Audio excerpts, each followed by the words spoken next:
శ్రీరామాయ నమః. నేను బ్రాహ్మణుల కోసం విజయ వివాహ వేదిక అని ఒక బ్రాహ్మణ సంబంధాలు నిర్వహించే గ్రూపు రన్ చేస్తూ ఉంటాను. అందులో అప్పుడప్పుడు వచ్చే చర్చలు చూస్తున్నాను. అలాగే జాతకాల కోసం చాలామంది జాతకాలు తీసుకొచ్చి నాకు చూపిస్తూ ఉంటారు. కాబట్టి అక్కడ చూసేటువంటి పరిస్థితులు బయట ఎలా ఉంది అంటే, ఒక సంబంధం కుదరాలంటే కేవలం సాఫ్ట్వేర్ ఇంజనీర్కే కుదురుతున్నాయి అని చాలామంది అనుకుంటారు. పురోహితులకి సంబంధాలు కుదరట్లేదు, లేకపోతే ఫలానా బాగా అమెరికాలో ఉన్న వాళ్ళకే కుదురుతాయి, ఇక్కడ సంపాదన ఎవరికి కనిపించట్లేదు అనుకుంటారు. కాదు, ఇవన్నీ కాదు. మొదటి సంబంధం కుదరాలంటే మీ ప్యాకేజ్ అంతే. మీరు పురోహితులు అవ్వచ్చు, బిజినెస్ మ్యాన్ అవ్వచ్చు, సాఫ్ట్వేర్ ఇంజనీర్ అవ్వచ్చు, ఎవరైనా సరే ప్యాకేజ్ ఎంత ఉంది, నెలకు 2 లక్షలు ఉందా, ఉంటే ఆలోచిస్తారు ఎవరైనా సరే. అబ్బాయి విషయంలో ముఖ్యంగా. అమ్మాయి విషయంలో ప్యాకేజ్ ఆలోచించట్లేదు, అమ్మాయి విషయంలో చదువు చూడట్లేదు, ఒక్కొక్కసారి అందం చూడట్లేదు, మన వర్ణమా కాదా, మన గోత్రానికి సరిపోతారా లేదా, ఇంకా వెళ్తే జాతకం సరిపోతుందా లేదా, అంతవరకు చూస్తున్నారు. కానీ అబ్బాయి విషయంలో ప్యాకేజ్ చూస్తున్నారు. ఎందుకు చూస్తున్నారు? ఆ అమ్మాయి తండ్రి 50 సంవత్సరాల వయసు, 40 సంవత్సరాల వయసుకి ఇల్లు కట్టుకుని ఉండొచ్చు. కానీ వరుడు మాత్రం 25 ఏళ్లకే సొంత ఇంటికి ఓనర్ అయిపోవాలి. అది కూడా హైదరాబాద్లో ₹1,00,00,000 విలువ చేసే ఇల్లు ఉంటే అప్పుడు చూస్తాం, అప్పుడు పిల్లనిస్తాం. ప్యాకేజు నెలకు 2 లక్షల పైన ఉంటే అప్పుడు చూస్తాం. అయ్యా కొంచెం ఏజ్ ఎక్కువ ఉన్నా పర్వాలేదు, కాస్త మంచి సంపాదనా పరుడు, యోగ్యుడండి. యోగ్యుడు అంటే ఎవరు కావాలి? ఎవరు యోగ్యుడు? సంపాదన పరుడే యోగ్యుడు. గుణం కూడా కాదు, అలవాట్లు కాదు, సోషల్ డ్రింకర్ అండి, పర్వాలేదు, ప్యాకేజ్ ఉందా, ఇది ఉంటేనే వివాహం అవుతుంది. మరి అది ఏమైనా అమ్మాయి తప్ప, లేదా ఇది అబ్బాయి తప్ప? అసలు ఎవరిది తప్పు? సమాజంలో ఎందుకు ఇటువంటి దుర్భరమైనటువంటి స్థితి నడుస్తోంది అంటే మనమే అలవాటు చేస్తున్నాం. ఒక పురోహితుడిని తయారు చేస్తున్నాం కుటుంబం నుంచి, మరి ఒక పురోహితురాలుని తయారు చేస్తున్నామా? మన పిల్లని పురోహితురాలుగా చేయాలని అనుకుంటున్నామా? లేకపోతే ఒక వ్యవసాయదారుని తయారు చేస్తున్నాం, అమ్మాయిని వ్యవసాయదారులుగా చేస్తున్నామా? అమ్మాయి అంటే ఇంకా సాఫ్ట్వేర్ ఇంజనీరే, లేకపోతే ఒక ఎంఎన్సి కంపెనీకి కావాల్సినటువంటి చదువు, అంతే. చదువు అంటే ఆడపిల్లకి చదువు అంటే ఇంక అదే. ఇంకా లోక వ్యవహారం కానీ, బిజినెస్ చేయడం కానీ, లేకపోతే తన కాళ్ళ మీద తాను నిలబడుతూ సొంతగా స్వతంత్ర వృత్తి చేయడం కానీ, ఇతర వృత్తులు చేయడం లేదు. అదంతా ఆపేశాం. సమాజంలో 100కి 99 మంది సాఫ్ట్వేర్ ఇంజనీర్ అమ్మాయిలే అయినప్పుడు వాళ్ళు అడిగేది వాళ్ళకంటే ఉత్తమంగా ఉన్నవాడిని అడుగుతారు. అందులో తప్పు లేదు కదా. కాబట్టి తల్లిదండ్రులు బాగా ఆలోచించాలి, ఉన్నతమైనటువంటి భావజాలంతో ఉండాలి. ఎందుకంటే సాఫ్ట్వేర్ ఇంజనీర్ అయితే చాలు, వివాహం చేసుకునే వాళ్ళు ప్యాకేజ్ బాగుంటే చాలు. సాఫ్ట్వేర్ ఇంజనీర్ అయితే కూడా కాదు, సాఫ్ట్వేర్ ఇంజనీర్ అయినా ప్యాకేజ్ లేకపోతే వివాహం కాదు. ప్యాకేజీని చూసి వివాహం చేసుకునే వాళ్ళు పెరిగిపోతున్నారు. ఒక అమ్మాయి ఇలాగే ప్యాకేజీని చూసి వివాహం చేసుకోవడానికి, అమ్మాయి కాదు, అమ్మాయి తల్లిదండ్రులండి, అమ్మాయి తల్లిదండ్రులే. అబ్బాయికి మా అమ్మాయి ఒప్పుకోదండి, అబ్బాయి సొంత ఇల్లు లేదంటున్నారుగా, ఒప్పుకోదు. ఆ అమ్మాయికి 3 లక్షలు వస్తుందండి, అబ్బాయి కనీసం ఒక 12 లక్షలైనా ఉండకపోతే ప్యాకేజ్ ఎలాగా? అంటే అమ్మాయి మాత్రం 1 ఇయర్ ఎక్స్పీరియన్స్తో 3 లక్షలే ఉండాలి, అబ్బాయికి మాత్రం 1.5 ఇయర్ 2 ఇయర్స్ ఎక్స్పీరియన్స్తో 7-8 లక్షలు ఉండకూడదు, 12 లక్షలు 16 లక్షలు ఉండాలి. అలా ఉంటే ఏదో నడుస్తున్నట్టు. అది కూడా సొంత ఇల్లు ఉందా, అప్పుడు ఆలోచిస్తాం. ఇది ఎంత దారుణమైన ఆలోచన. అప్పుడు వ్యక్తిత్వానికి ఎక్కడ విలువ వస్తుంది? మంచి గుణానికి ఎక్కడ ఆదరణ లభిస్తుంది? గుణవంతుడా? కాదు, ప్యాకేజ్ ఉందా? ఏమంటే మంచి కుటుంబం నుంచి వచ్చారా, వాళ్ళకి సాంప్రదాయం ఉందా? ఉంటే ఉందండి, ప్యాకేజ్ ఉందా? ఇదేనా జీవితం అండి? చాలా దారుణంగా ప్రవర్తిస్తున్నాం. బాగా ఆలోచించాలి. అమ్మాయి మంచి జాబ్ చేయాలి. ఎప్పుడు అబ్బాయే సంపాదన పరుడిగా ఎందుకు ఉండాలి? ఉన్నతంగా ఆలోచించగా అమ్మాయి సంపాదన పరురాలైంది, అయితే పురోహితుడిని చేసుకోకూడదా? కొంతమంది ఉన్నారండి, కొంతమంది ఉన్నతంగా అమ్మాయి 10 లక్షల ప్యాకేజ్ ఉన్న జాబ్ చేస్తున్నా కూడా పురోహితుడిని చేసుకున్న అమ్మాయిలు ఉన్నారు. వ్యవసాయదారులను చేసుకున్న అమ్మాయిలు ఉన్నారు, బంధువుల్లో తెలిసిన వాళ్ళని చేసుకున్నటువంటి అమ్మాయిలు ఉన్నారు. ఎందుకు? గుణానికి, కుటుంబ వాతావరణానికి ఎక్కువ విలువనిచ్చారు కాబట్టి. అలా అయితేనే రేపొద్దునికి సమాజంలో నిజాయితీగా వాళ్ళ వృత్తి వ్యాపారాలు చేసుకునే వాళ్ళు వస్తారండి. లేకపోతే వ్యాపారస్తులకు పెళ్ళిళ్ళు కావు, లాయర్లకు పెళ్ళిళ్ళు కావు, డాక్టర్లకు అవుతాయి, కాస్త సంపాదన ఎక్కువ ఉంటుందని భావిస్తారు కాబట్టి డాక్టర్లు వాళ్ళు యాక్సెప్ట్ చేయరు. మళ్ళీ డాక్టర్కి డాక్టరే కావాలి. లేకపోతే మామూలు సామాన్య డాక్టర్లు అందరూ కొట్టుకెళ్ళిపోతున్నారండి, వాళ్ళకి అసలు పెళ్ళిళ్ళే కావట్లా. సామాన్యమైన ప్యాకేజ్ ఉంటే వాళ్ళకి అవ్వదు, అంతే. పురోహితుల్లో బాగా సంపాదన, వెల్ సెటిల్ అయిన వాడికి దగ్గరలో ఉన్న పురోహితుడే చూసేసి పెళ్ళిని చేసేస్తున్నాడు. ఇక మధ్యస్థంగా ఉన్న వాళ్ళకి అసలు పెళ్ళే కావట్లా. మరి వీడికి పెళ్లి కావట్లేదు, వీడి చెల్లెల్ని అక్కను మాత్రం మళ్ళీ ఎవరికో బాగా సెటిల్ అయిన వాడికి ఇచ్చి పెళ్లి చేస్తాడు, పురోహితుడికి ఇచ్చి చేయట్లా. కాబట్టి ఇవన్నీ మనం ఆలోచించాలి, మళ్ళీ మళ్ళీ జాగ్రత్తలు తీసుకోవాలి. సమాజంలో సరైన వ్యక్తిత్వంతో ఉన్న వాతావరణం ఏర్పడాలంటే ప్యాకేజీని బట్టి కాకుండా మధ్యస్థంగా, ఇప్పుడు అమ్మాయికి 3 లక్షల ప్యాకేజ్ ఉంది, సరే 3 లక్షలు ఉన్న అబ్బాయిని చేయొచ్చుగా. ఏమో వాడి భవిష్యత్తు బాగుంటే, వాడి యోగం బాగుంటే భవిష్యత్తులో 12 లక్షలు రావచ్చు, వాడికి 20 లక్షలు రావచ్చు నెలకి.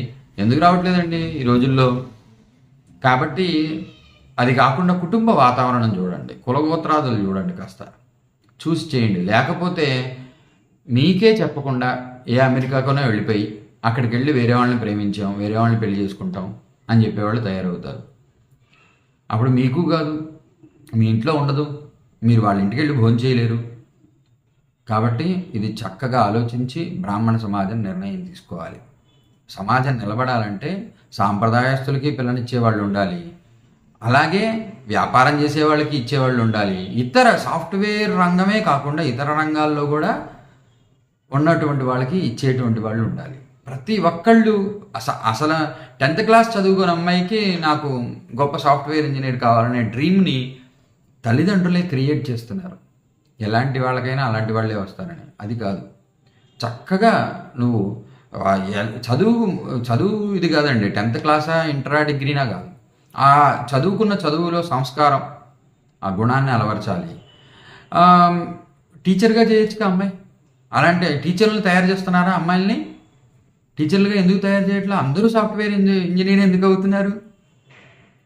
కాబట్టి అలాంటి వాళ్ళని తయారు చేయాలి. సమాజంలో అందరికీ సమానమైనటువంటి పరిస్థితి ఏర్పడాలి. లేకపోతే కులాంతర వివాహాలు పెరిగిపోతాయి, వర్ణాంతర అసలు మతాంతర వివాహాలు కూడా పెరిగిపోతున్నాయి ఈ రోజుల్లో.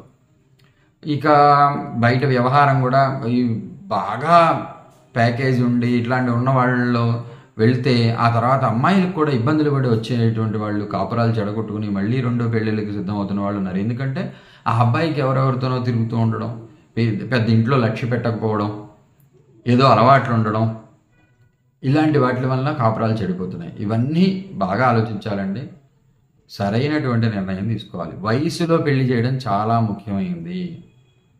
అమ్మాయికి సాధారణంగా పూర్వకాలంలో పుష్పవతి కాకముందే చేసేవాళ్ళు. ఈ కాలంలో గవర్నమెంట్ 18 సంవత్సరాలు లిమిట్ పెట్టింది కాబట్టి 18 సంవత్సరాలు వచ్చిన వెంటనే ఎంత త్వరగా వివాహం చేస్తే అంత మంచిది. అప్పుడు వాళ్ళు సరైన కుటుంబాల్లో ఉంటారు. సరే పోనీ 22 ఏళ్ళకి చేస్తున్నారు, అమ్మాయికి ఉద్యోగం చేయాలండి, ఉద్యోగం చేస్తే ఇంకాస్త ప్యాకేజ్ పెరగాలండి, స్థిరత్వం రాలేదండి. మీరు అలా ఆలోచిస్తే వాళ్ళు చేయి దాటిపోతారు. బాగా చదువుకున్న అమ్మాయిలు బోల్డ్ మంది ఉంటున్నారు, కానీ బాగా చదువుకున్న అబ్బాయిలు తక్కువైపోతున్నారు. అబ్బాయిలు కూడా బాగా ఆలోచించాలి, బాగా ఉత్తమంగా చదువుకోవాలి. వాళ్ళు ఏ రంగంలో ఉన్నా సరే మంచి సమర్థులుగా నిలబడాలి. సమర్థత అంటే సంపాదన పరంగా కూడా నిలబడినప్పుడే మీరు సమర్థులు అవుతారు. మీరు పురోహితులైన, జ్యోతిష్యులైన, ఉద్యోగస్తులైన ఏ రంగమైనా సరే మీ సంపాదన కూడా బాగుండాలి. సంపాదన బాగాలేకుండా ఎందుకు చేయాలి? చక్కగా సంపాదించాలి, సంపాదనా పరంగా కూడా తృప్తిగా ఉండాలి, అందులో కొంత సేవా దృక్పథం కూడా ఉండాలి. మీరు ఆ విధంగా ఉన్నప్పుడు కొంత జరిగేందుకు అవకాశాలు ఉన్నాయి. కానీ ఎవరైనా సరే అటు అబ్బాయి తరపు వాళ్ళు ఇటు అమ్మాయి తరపు వాళ్ళు కూడా ఆలోచించాలి. అబ్బాయి తరపు వాళ్ళు కాస్త కాలొంకరో కన్నొంకరో ఉన్న అమ్మాయిని అమ్మాయి చేసుకుంటానంటుంది.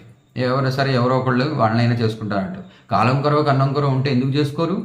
లేకపోతే ఈ అబ్బాయికి 35 ఏళ్ళు వచ్చేసాయి, ఇప్పుడు పెళ్లి సంబంధం కావాలంటే ఆల్రెడీ పెళ్ళయి విడాకులు తీసుకుని ఒక అమ్మాయో అబ్బాయో ఉన్నటువంటి భార్య దొరుకుతుంది ఒక ఆవిడ ఎందుకు చూసుకో, అమ్మ పిల్లలు ఉన్నారా, ఆ పిల్లల్ని తీసుకొస్తే ఏమనుకుంటారో, మీకు పెళ్ళి అవ్వకుండా 50 సంవత్సరాలు వచ్చినా అలా ఉంటారంటే ఉండండి.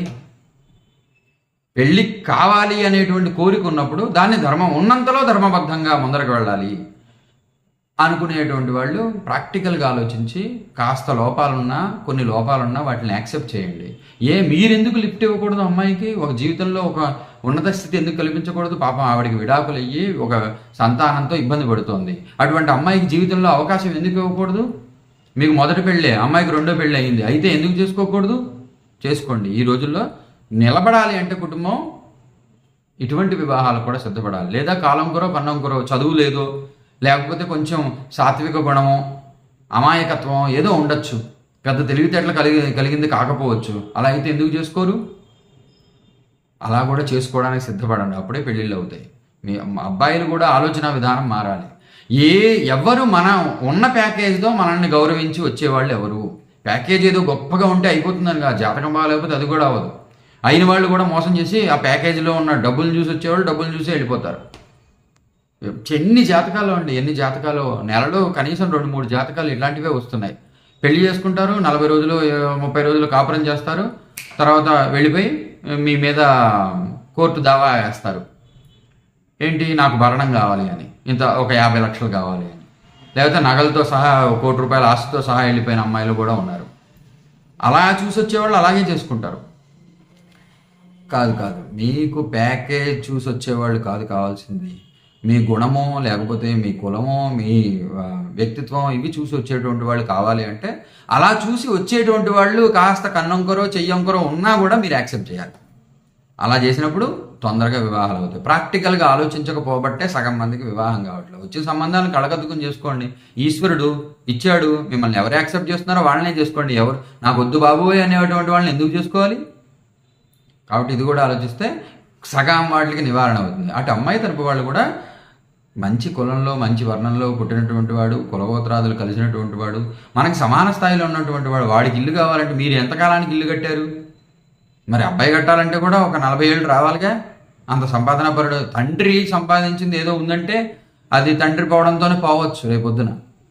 సమర్థత అనేది ఎక్కడంటే అతను చక్కగా మన మీద ఆధారపడకుండా తినగలడా, భార్యను పోషించుకోగలడా, మంచిగా కుటుంబం కావాలని కోరుకుంటున్నాడా? ఈ మెసేజ్ అంతా కూడా కుటుంబం కావాలని కోరుకునే వాళ్ళకండి. కుటుంబం అక్కర్లేదు, ఎలా పడితే అలా తిరుగుతాం, ఎలా పడితే ఎన్ని పెళ్ళిళ్ళు కావాలంటే అన్ని పెళ్ళిళ్ళు చేసుకుంటాం అనే వాళ్ళకే అసలు ఈ మెసేజ్ పనికేరాదు. కానీ కుటుంబం కావాలని కోరుకునే వాళ్ళు కావాలి. అలాంటి వాళ్ళకి ఇవ్వండి. బాధ్యత లేనటువంటి వాళ్ళకి ఇష్టం వచ్చినట్టు సోషల్ డ్రింకరు, సోషల్ స్మోకరు, సోషల్గా అమ్మాయిలతో తిరిగేవాడు, ఇలాంటి వాళ్ళకి మీరు ఎంత ప్యాకేజ్ ఉంటే ఇచ్చేయం లాభం. ఇవన్నీ దృష్టిలో పెట్టుకుంటే కాస్త వివాహాలు ఏమైనా కుదరచ్చు. జై శ్రీరామ్. ఎవరిని తక్కువ చేసి కాదండి, కాస్త ఆలోచిస్తారని ఈ మెసేజ్ చేస్తున్నాను. అందరూ ఆలోచించండి. సరైన సమాజాన్ని మనం నిర్మించుకోవాలి. అందుకు మన ఆలోచన విధానం కూడా చాలా అవసరం. ఈశ్వరానుగ్రహం చేత అందరూ కూడా ధార్మికంగా ఉంటూ ధార్మికంగా జీవిస్తూ ధర్మబద్ధమైన మార్గంలో నడుస్తూ ముందరకు వెళతారని భావిస్తున్నాను. జై శ్రీరామ్. ఇంకో విషయం అండి, మీకు పెళ్ళెందుకు కావట్లేదు? మా జాతక పరిభాషలో చెప్పాలంటే జాతకం బాగోలేదు కాబట్టి. జాతకం బాగుంటే వాళ్ళు చిన్న వృత్తిలో ఉన్న వాళ్ళైనా వాళ్ళకి పెళ్ళిళ్ళు అవుతున్నాయి. మేమందరం పురోహితమే, మాకు పెద్ద సంపాదన లేకపోయినా అవ్వలేదా వివాహాలు? మరి అదే పురోహితంలో ఉన్న కొంతమందికి అవ్వట్లా. అదే సాఫ్ట్వేర్ ఇంజనీరు కొంతమందికి చిన్న ప్యాకేజ్ ఉన్న వాళ్ళకు కూడా అయిపోతున్నాయి, కానీ కొంతమందికి పెద్ద ప్యాకేజ్ ఉన్నా అవ్వట్లా. లేదా ఆడపిల్లలకైనా సరే పెళ్ళిళ్ళకి ఎందుకు అవ్వట్లేదు అంటే జాతకంలో యోగం సరిగ్గా లేదు. యోగం బాగుంటే వచ్చిన వాడు పెరుగన్నం పెట్టినా పరమాన్నం పెట్టినా కాకరకాయ అన్నం పెట్టినా కలిసి తింటారు, ఇద్దరు కూడా కలిసి కాపురం చేస్తారు. జాతకాలు సరిగా ఉన్నాయో లేదో పెళ్లికి ముందర జాతకపరంగా వైవాహిక జీవితంలో బాగుండాలంటే ఏం చేయాలో అది చేసుకోవాలి. ఏదో లక్షల రూపాయలు పెట్టి శాంతులు చేసుకోవద్దు. అసలు మీరు రూపాయి కూడా ఖర్చు పెట్టద్దు. మీకు సొంతంగా మీరు చేసుకోవాల్సిన జపం ఏంటో కనుక్కోండి. మీ సొంతంగా మీరు చేసుకోవాల్సినటువంటి మంత్రం ఏంటో కనుక్కుని దానికి పరిహారాలు చేసుకుంటే కూడా కొంత మార్గం ఉంటుంది. తప్పకుండా జ్యోతిష్యం అనేటువంటి శాస్త్రాన్ని మనం ఆశ్రయిస్తే కనుక జ్యోతిష్యం తప్పకుండా దారి చూపిస్తుంది. మంచి వివాహాలు జరుగుతాయి. యోగం యోగం ఉంటే తప్పకుండా అవుతుంది. యోగం లేకపోబట్టే మీ జాతకంలో ఏదో దోషం ఉండబట్టే ఇంత ఆలస్యం అవుతుంది. సరైన కాలం కాదు కాబట్టి ఇంత ఆలస్యం అవుతుంది. కాబట్టి ఆ కాలాన్ని కాస్త సరి చేసుకుని మనం కాలానికి అనుగుణంగా మనం ముందరికి వెళ్ళడానికి ప్రయత్నిస్తే తప్పకుండా అందరూ గృహస్థాశ్రమంలోకి ప్రవేశిస్తారు, ధార్మిక జీవనం గడపగలుగుతారు.